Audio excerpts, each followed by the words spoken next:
Okay, so this is my second attempt at filming this. I don't know, like, it's just weird to talk about this. I don't think I've ever, like, I don't really discuss this point in my life anymore, what happened, because, like, it's so ridiculous and it's a little bit, like, embarrassing. But once I shared a part of this story on Twitter, people were, like, interested in knowing, like, what happened, like, the backstory to it. At one point in time, I was engaged. And I was in love with someone who I now know to be a covert narcissist. And for those of you who don't know what a covert narcissist is, I will link my video about narcissism. But in that video, I speak about an overt narcissist, more of like an extroverted, arrogant, like more in-your-face abusive narcissist. But the one in this story is covert, which would be a narcissist who's a little more introverted, a little more like quiet, sneaky, and manipulative. And I think that covert narcissists might actually be worse than overt narcissists, only because you never see it coming, because they're so like I said, they come across as so shy and so sweet, and the way that they pick away at you is a way that you don't see it happening until it's too late. You know what I'm saying? So yeah, I wanted to share this story with you guys for anybody who's ever been in a relationship with a covert narcissist, or who's ever been emotionally abused in a relationship in general, just to give you guys like the red flags, and just to share my experience and life lessons that I pretty much learned from that situation, because I learned a lot. I'm going to try to keep this video short, but this relationship did last for 4 years, so I don't know how short it's actually going to be. I might have to split it up into more than one.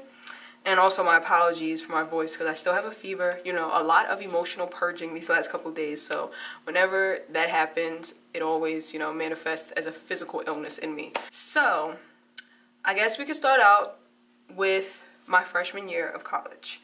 I went to Lincoln University, the first HBCU in the nation. Regardless of what you might heard, Lincoln is definitely the first. Because people like to say Cheney. It's definitely Lincoln.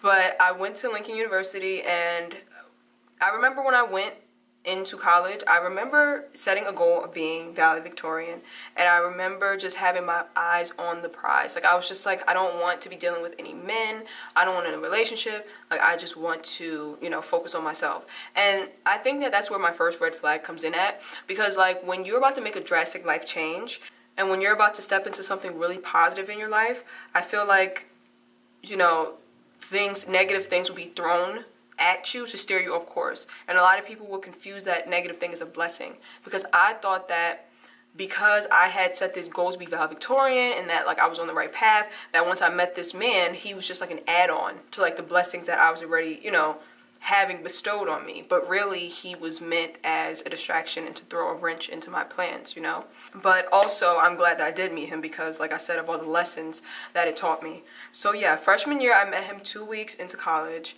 and I remember at first I wanted to just be his friend, and he was fine with that, and I would hang out with him. I would go to his room and stuff like that, and there was nothing weird about him. I thought he was nice. You know, he was a little bit shy. He's a little bit, you know, reserved, and I noticed that he kind of was a little bit insecure. Like, he wasn't really, he would tell me that he wasn't really comfortable talking to women or like approaching women.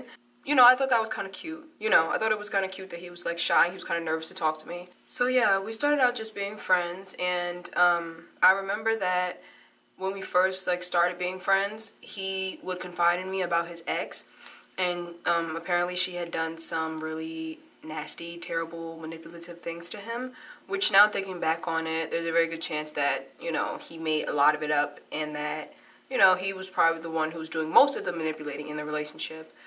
But that's what emotionally abusive people will do, especially covert narcissists. They will make their exes out to be the devil when really, you know, it's them.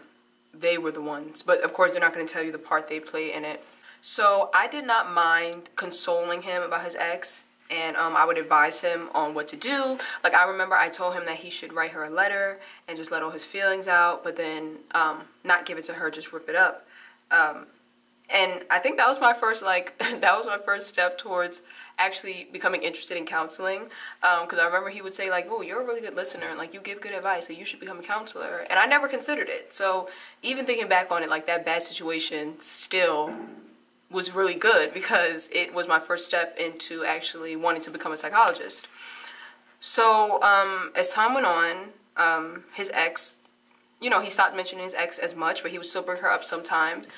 And feelings got a little bit deeper, and I would tell him, like, hey, like, can you not bring your ex up anymore, because I'm starting to catch feelings for you, like, we're starting to get closer, so, you know, can you not bring her up anymore? And he was like, okay, I won't. And he didn't. But now thinking back on it, I feel like that was his first step in starting to become emotionally abusive, because that's kind of when he knew that he had me, like, right there. Like, you know, like, as soon as I say, like, can you not bring your ex up? You know, I feel like in his mind that was a light bulb, like, you know, got her. Because that's when a lot of, like, the games, like, the manipulative, like, you know, emotionally abusive games that he played with me, that's when a lot of them really started. Like, now when I think back on it. I brought him home to meet my family, which was, like, a really big deal, because no one in my family had ever met any guy that I dated, let alone have them spend the night in my house. But we were getting really, really close, and I was just like, hey, I want you to meet my family. So he came home with me, and he met my family, and my sister really liked him, which me and my sister were so antisocial. You know, we're introverted, let's put it that way. Like, we get along with people, but we're introverts.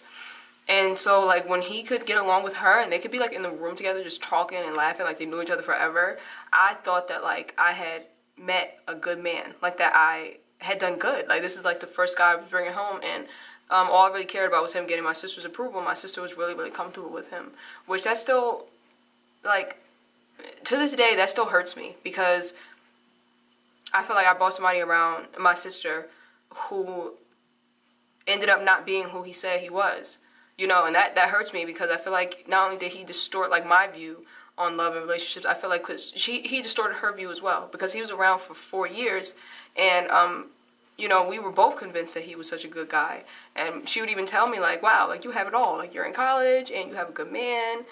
And that was the first time that I ever felt like my sister could look up to me, and that she was proud of me, because throughout my teenage years, there wasn't really much to be proud of, because I was just very, like, I was trying to discover myself, and I have a whole video about my wild teenage years, but I felt like that was the first time I was stepping into, like, adulthood, and I felt like my little sister was looking up to me. So that's a part of the relationship that, like, really, really still hurts me to think about. But anyway, I brought him home. He met everybody, and everything was good. And then the week after that, his brother came up for homecoming weekend. That should give you an idea of how fast this relationship was moving, because homecoming is in, like October, and I met him in, like, maybe, like, the first week of September. That's one of the red flags, I would say. Like, when the relationship is going too fast, and, like, there's too, like, much emotional intensity from the very beginning, I feel like that could be a red flag, and it could be a sign that you're involved with a covert narcissist. So the week after he came to my house, he invited his brother up for homecoming, and he did not invite his brother to meet me. Like, he did not invite me to meet his brother. And I was just very confused by that, and I was just like, I don't get it, because you came to my house the week before. And his excuse was that, like, they were busy, and that they were, like, going, you know, party hopping, and they had people that they wanted to see, like, in a little bit of time. And like, that's the first time he ever saw me cry. Like, I was really, really hurt by that. And I feel like, once again, that was another indicator that he, like, had me, like, in his, you know, in his grasp. So he started to be even more emotionally abusive and play even more games. Like, I feel like that in itself was a game. Like, he was trying to plant in my head, like, you're not that important. Like, you're not that special. Like, you don't even get to meet my brother, and I met your whole family. You know what I'm saying? And so he was just very apologetic about it. But the thing about covert narcissists is that even when they apologize, like, you can feel like there's a disconnect, because they lack the ability to empathize. Like, they can't empathize with people. So they will apologize and appear apologetic, but there's still something that's always off. Like, you can just tell, like, there's no, like, they can't really feel what you're feeling. They can never really be sorry. They can't really feel guilt at all, like, at all, which is, yes, that's as scary as it sounds, to be involved and in love with someone who does not have the ability to feel bad, and who takes joy in bringing you down. As that time went on, he started to be on his best behavior, sort of. Like, he was, like, very, like, loving, caring, attentive. But then, when we would be really good, like, we would be on, like, a love high, he would do something, like, to take that away. Like, it was very weird. He would one day be, oh, like, you're so this, you're so beautiful, you're so this. And then, like, the next day, it would be like, oh, you see that girl right there? I'd be like, yeah, like, I see her. He'll be like, oh, you should wear your hair more like hers.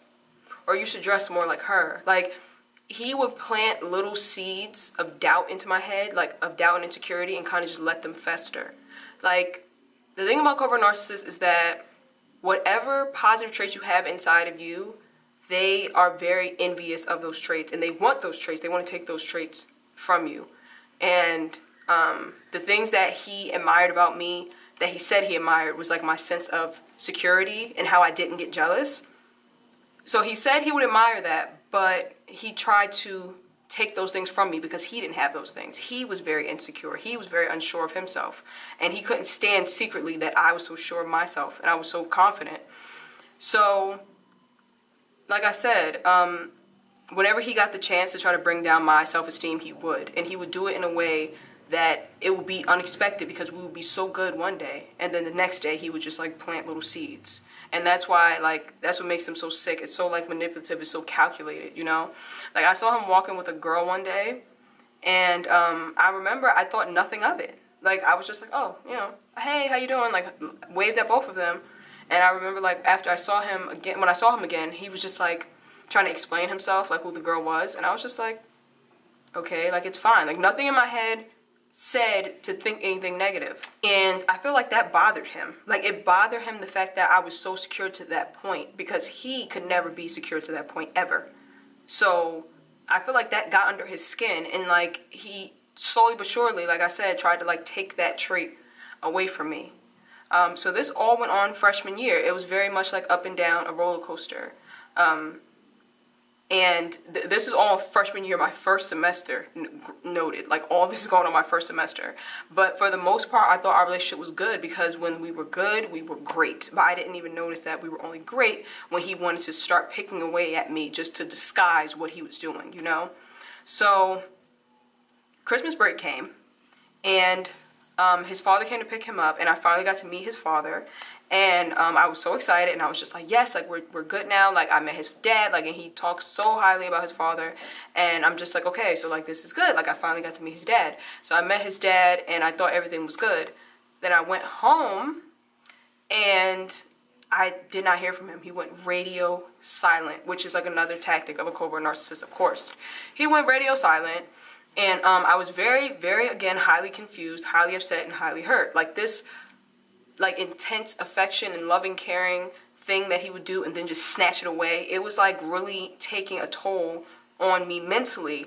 But it was so sick and twisted, and it was so weird. I didn't understand what was going on. It just left me in, like, this state of, like, confusion. I'm just like, I don't get it. Like, how can you be so good for, like, a second and then the next day not? Like, I don't understand. So it just left me in, like, this state of confusion, and it just threw me all the way off. Like, that semester, I managed to get a 3.8 GPA. So I did manage to still focus on school, but still, it was very, like, it was very up and down. So when we left and I didn't hear from him, I was just like, I don't know. Like, I just didn't know what to think. I was like, I fell into, like, a really, like, bad depression. It was like, I just met your dad. I thought everything was good. Like, my guard's completely down, and now, like, you're just not, like, we're not speaking.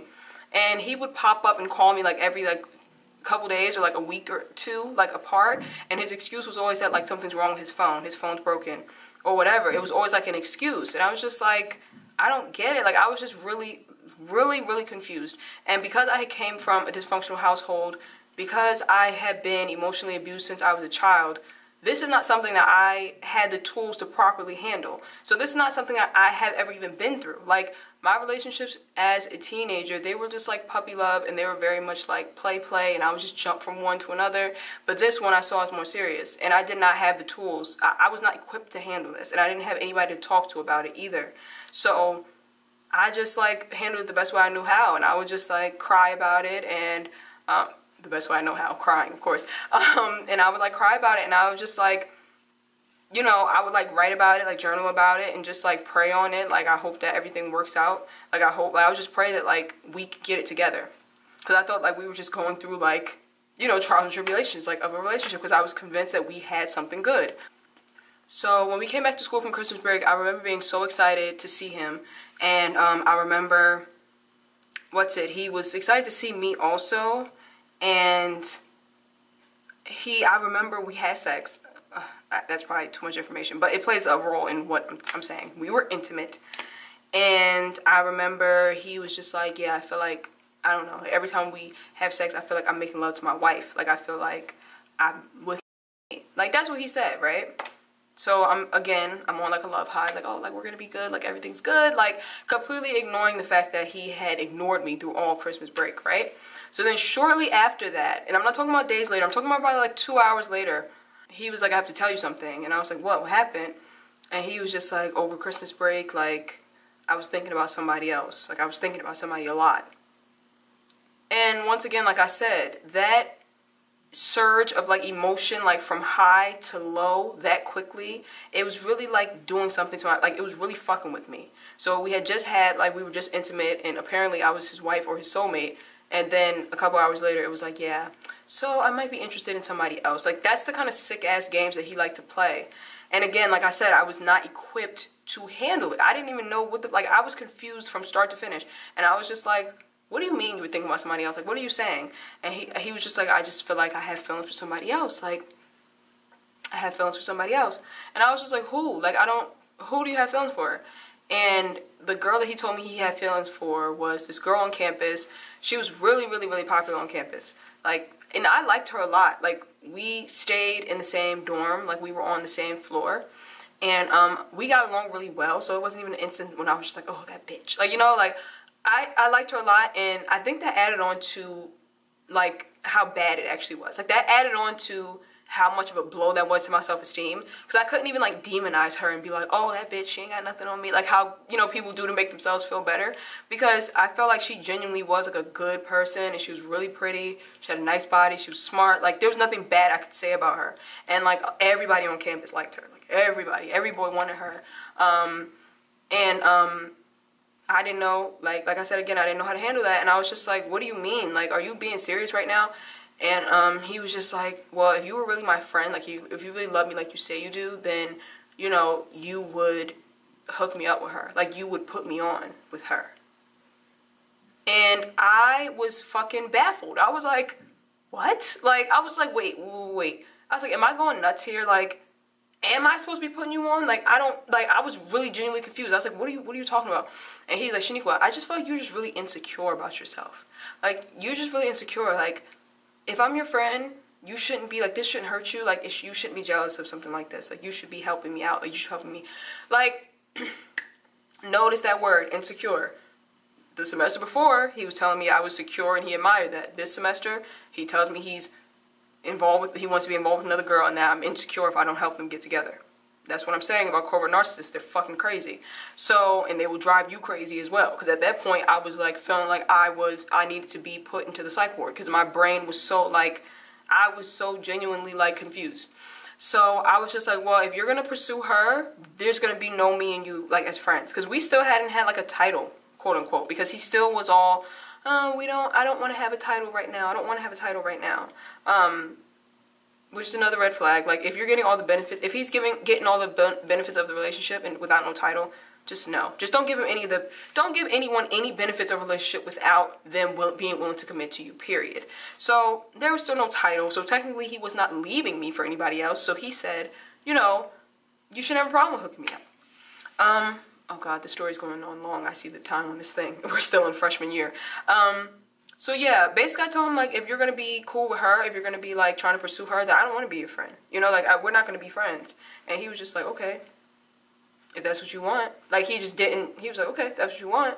And I remember, like, I fell into the deepest depression. Like, I could not eat, I could not sleep, like, I was so, take that back. I could sleep. All I did was sleep. I couldn't go to class and I couldn't eat. And I had a really good group of male friends, and they would, like, one of them in the group, he would, like, bring me food because I just could not get out of bed. Like, my GPA was a 3.8 first semester. Second semester, it was like a 2.3 or something like that, or 2.4. Like, it dropped so drastically because I could not focus on anything. Like, my brain felt like it had completely shut down. I was just completely shattered because my guard was completely down with this man. And then he just, like, the way he maneuvered was just so crazy to me. Like, I couldn't believe. And he would play games. Like, he would, you know, contact me sometimes. Like, he would hit me up every once in a while. Like, we would see each other every once in a while. And he just had complete control over my emotions. Like, the days that he was good with me, I was good. The days that he wasn't good with me, I wasn't good. Like, it was very unfortunate and sad thinking back on it. Like, I really wish I could go back in time and, like, you know, change that whole situation. But again, it made me the person I am right now. And, you know, I learned a lot from it. So that was my whole freshman year with him. We pretty much left campus. Like, I remember, like, the last day I had textbooks, and I asked him, like, do you want my textbooks? Like, so you can, like, turn them into the bookstore for money, because he didn't, I was getting a refund check. He wasn't really getting a refund check, so he didn't really have money because he couldn't work. The campus, like, if you know Lincoln, it's kind of hard to get around without a car because it's such a small campus, and, like, it's hard to get a job and off campus and stuff like that. So he didn't really work, and I had money still left for my refund check. I knew he was about to go home and he needed money, and I was just like, you can have my textbooks and turn them in for money if you want to. And he was like, okay. Like, he was, like, willing and gladly, you know, gladly willing to take them off my hands. And I mean, in typical narcissist fashion, like, they just don't care. Like, they don't feel bad. Like, they're not like, oh, I've been treating this girl like shit this whole time. Maybe I shouldn't. Like, you know, he didn't mind at all. So that was freshman year, and that was yeah, that was the worst year of my life, I would have to say. One of the worst. So all throughout the summer, we lost contact. We didn't speak at all. And yeah, sophomore year came, and I remember sophomore year, I was just like, this is the year I'm going to focus. There shall be no more, like, there's not going to be any more drama, distractions, nothing like that. Like, I'm not dealing with none of that shit this time. But that all changed as soon as he stepped on campus. He hit me up, like, basically telling me that he wants this semester to be different. Like, he realized, like, that he was wrong, and that he realized he wants to be with me, like, and that he, you know, from the very beginning, it should have been me and him, like, all this stuff, like, all the good stuff that, you know, we want to hear when we're in love with somebody, right? And so I was, like, extremely happy. Like, I remember, like, I was, like, ecstatic that I got that message from him.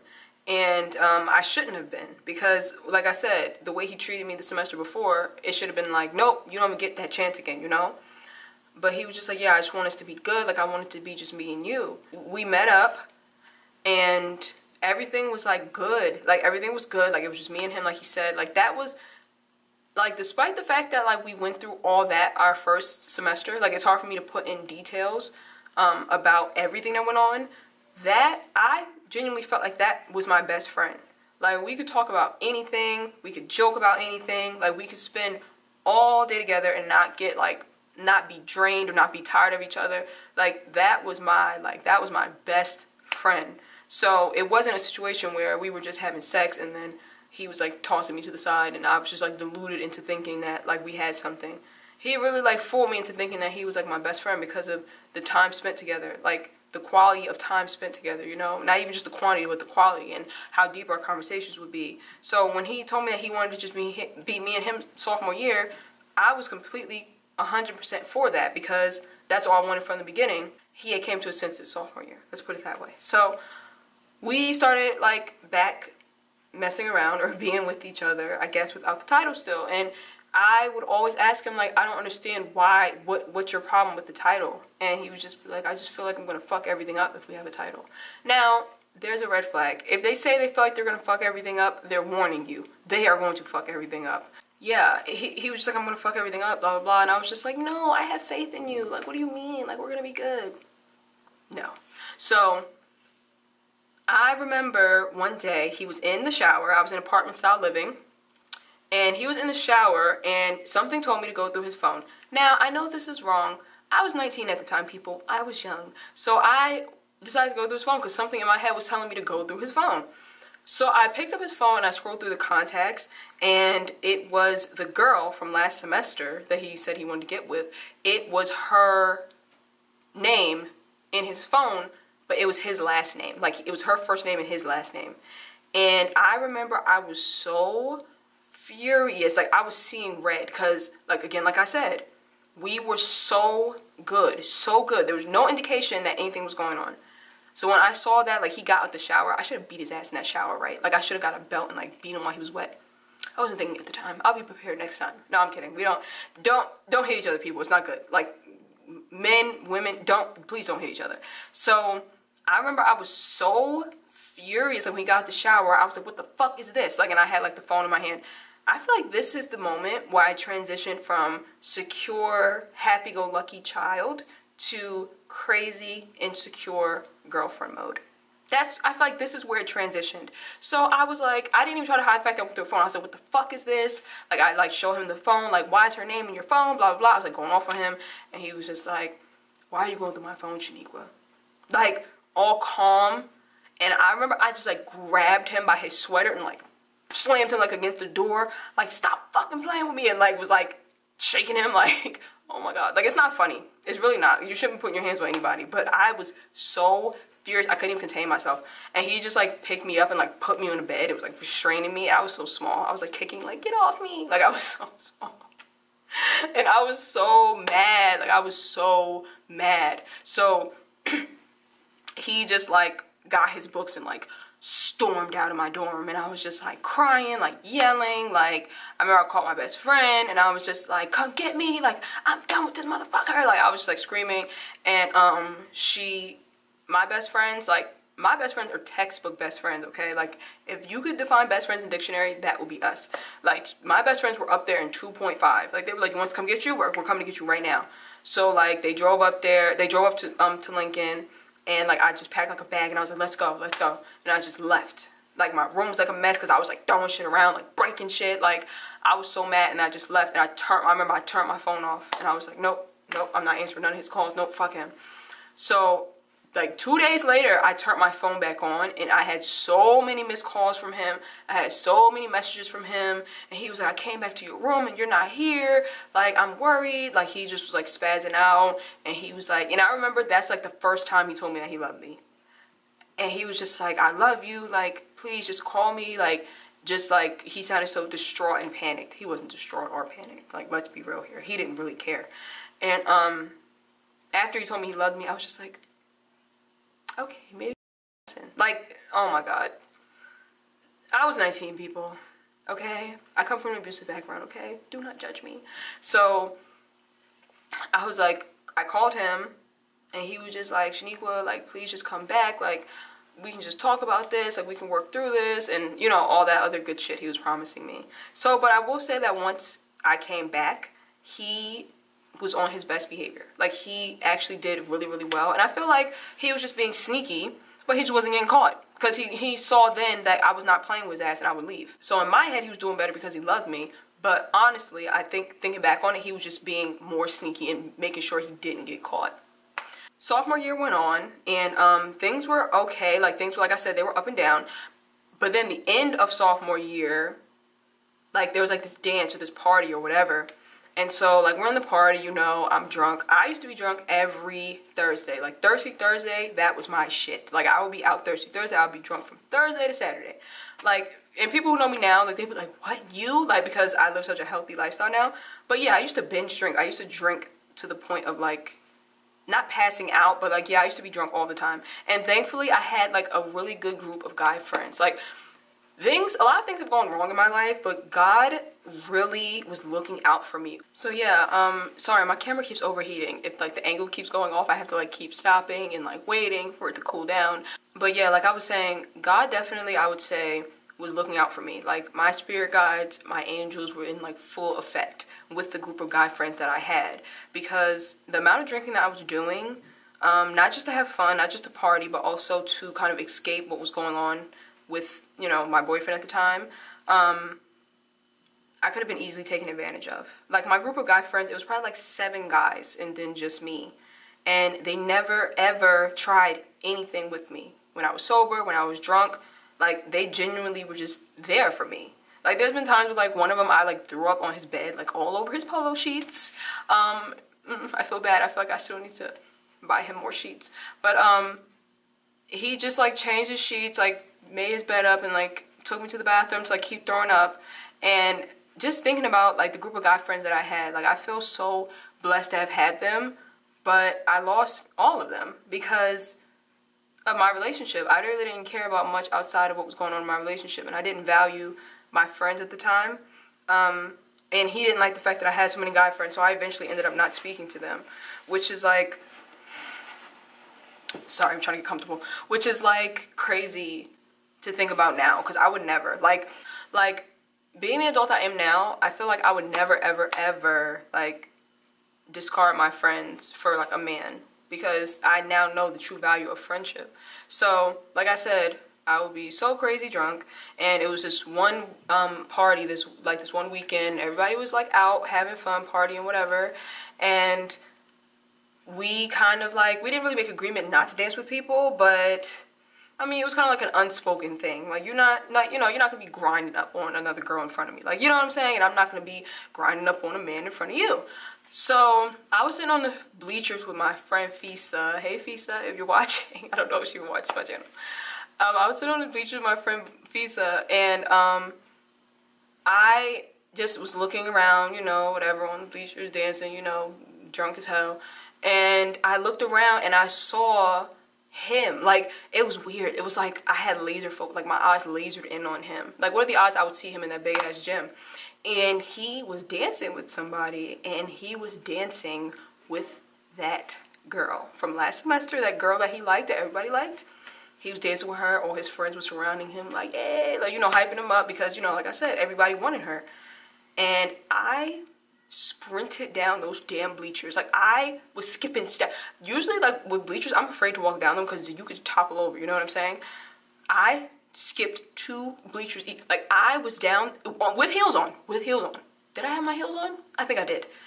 And I beelined for him, and I, like, grabbed him, like, by the back of his shirt. Like, what the fuck are you doing? Like, grabbed him by his shirt. I was drunk as fuck. Like, I was, like, completely out of it. Grabbed him by the back of his shirt. I was like, what the fuck are you doing? Like, cursing him out, like, going off on him. And he, like, grabbed my arms and, like, kind of, like, took me over to the corner. Like, all his friends were, like, laughing and shit. They think it's funny. I didn't think this shit was funny. And, he was like, yo, chill, calm down, like, whatever. And Fisa, you know, I guess she was, like, right behind me, but I guess she couldn't keep up with me skipping on them damn bleachers. So she came up, and she was like, Niqua, come on, like, calm down, da, da, da.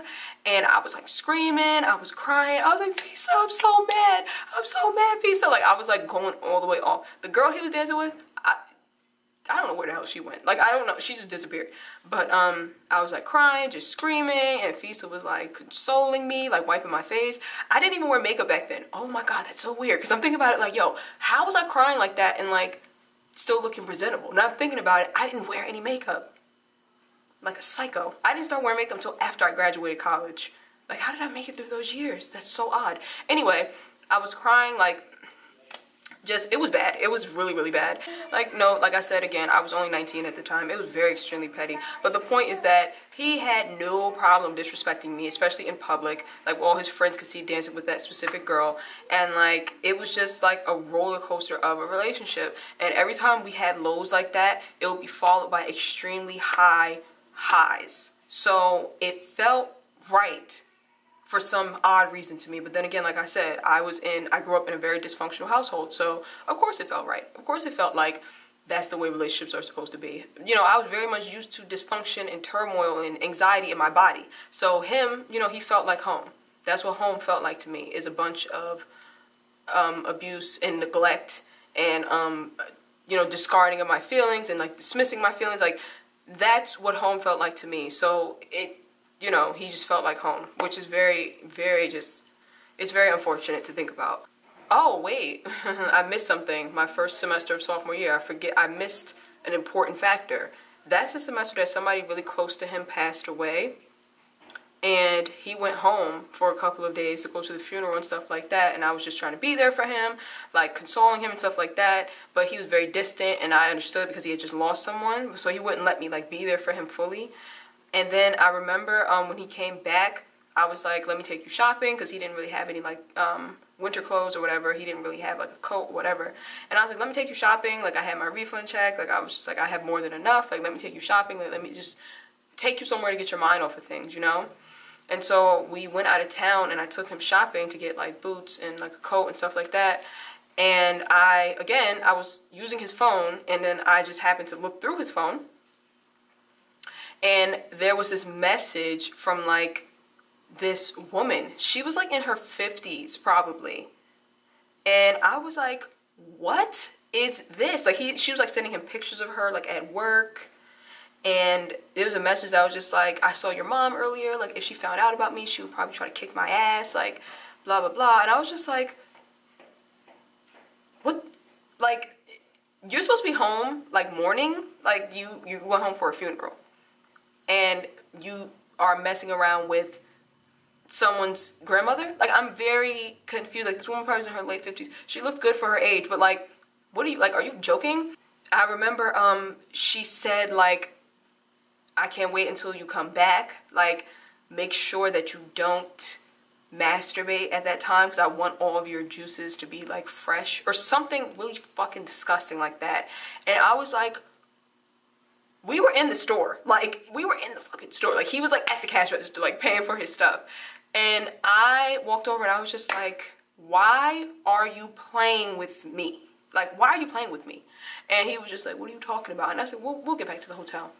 So we got back to the hotel, and I remember I got so drunk. Like, before I even confronted him about it, I got so drunk, and I confronted him about it while I was drunk, and then I don't really remember what happened. Like, I don't remember what he said, but he talked me out of it somehow. Like, oh, no, that didn't happen. Like, I never did anything with her. Like, what part of the message do you see me responding, saying that I'm gonna come back and do something with her, and da-da-da-da-da. Like, he talked his way out of it pretty much, and I kind of was just like, whatever. Like, we're out of town, like, we're in a nice hotel. Like, let's just get along. Like, I don't care. Fucking ridiculous, right? So yeah, I had to throw that in there because I forgot all about that part, because that's a clear indicator of how much of an asshole he was and how naive I actually was and how like dumb, stupid in love I was. During that break, right? Oh my God. A friend of mine, like, she was like catfishing her boyfriend, like to see like if he would take the bait, and he did. And she was like, we should do your boyfriend too and see like what he does. And I was like, one, he's not officially my boyfriend, and two, he's not that stupid. Like, he's not going to do anything. I still had so much faith in this man. And he took the bait. Not only did he take the bait, but he actually started shit-talking me with this girl. Like, shit-talking about me with this girl. So the girl was just like, oh, don't you mess with that one girl that go to Lincoln or whatever? And he was just like, no, I'm just with her because, you know, just for the sex. And like, he just like was talking all this shit. Like, she don't even look that good to me. Like, you know, I got with her because she seemed like she's a good girl, but like, she's not physically, like, she's not really much. Like, he was ripping me to shreds in this message. And I remember I wanted to just fucking die. Like, I remember like reading the messages, and I was like internalizing everything that was being said. Like, I was like, okay, yeah, I am only good for sex. Like, I'm not that good looking. Like, I remember internalizing every single word, because these were already words I feel like were embedded in my subconscious. Like, these were already thoughts that were there, but he brought them to the surface, you know? Like, those messages brought them to the surface. And then, like, I confronted him about it, and he was just like, he knew that it was a catfish, and he did that purposely because he knew that I was behind it, just to teach me a lesson. I believed it. I wholeheartedly believed what he was saying, and I was just like, yeah, it's my fault, because I should have never tried to like catfish him. Like, that's my fault. Ain't that ridiculous? Like, so yeah, that happened over break. So when we got back, something drastic happened, and like I said, something that I don't feel comfortable speaking about on camera. And we decided to be officially boyfriend and girlfriend when that happened. Like, we slapped the title on there, and we were good that entire semester. We were good that entire semester. Because of what had happened, like I said, I'm not comfortable speaking about it yet. I was in a deep, deep depression. Like, I really couldn't function. Like, even him being by my side, I still couldn't function. But I did notice that, like, he started to flourish during the semester. Like, he started to get, like, straight A's. Like, he wasn't missing any of his classes. Like, he was so confident. He was so secure. And I didn't put two and two together with the fact that when I was at my worst and when I was down and out, he seemed to be coming up. Like, that's what a narcissist will do. Like, that's what any energy vampire will do. they would like suck the life out of you, and then you'll just see them flourishing. But you don't put two and two together that like they have just drained your life force. And like it was the weirdest shit. Like, but at the same time, I was so happy for him that he was like flourishing in school, because he never thought of himself as that smart, and that he was so secure with himself and confident. I was just like, you know, go babe. Like, I'm happy for him, even when I'm in this state of depression and sadness and can't get to my classes and failing my classes. I was still happy for him, which is like, oh my God, it's ridiculous. But yeah, but besides that, there was no other really like girls in the picture. Like, there was no there was nothing to really like fret about, I guess you could say. And then I got home, and I had like the worst summer I ever had, like in terms of like me and my caretaker, me and her, we were like going at it like cats and dogs. Like, we were like so, just couldn't get along. Like, the emotional abuse was so crazy that summer, and I was in the worst emotional state I've ever been in my life. And I know I'm going to have to do a story time video about that, because I always promised myself that I would share that to help people who've gone through it. So I was in the worst emotional state I have ever been through, like I have ever been in, and he was the only one I had. And like I said, we were just completely good. Like, I just thought that like he had completely changed, and he had everybody convinced. Like, all my friends were just like, wow, like y'all are doing so good, and y'all are so in love. And like, people would stop us on the streets and be like, I can tell that y'all are genuinely in love. Like, I can tell that, like, and it would just be random, no matter where we went, no matter what city we were in. Somebody will always stop us and tell us that we are a beautiful couple, and that like they hope we stay together forever. Like, just random strangers who don't know us. And I just thought that everything was good. Like, I thought everything was good with me and him. So junior year came,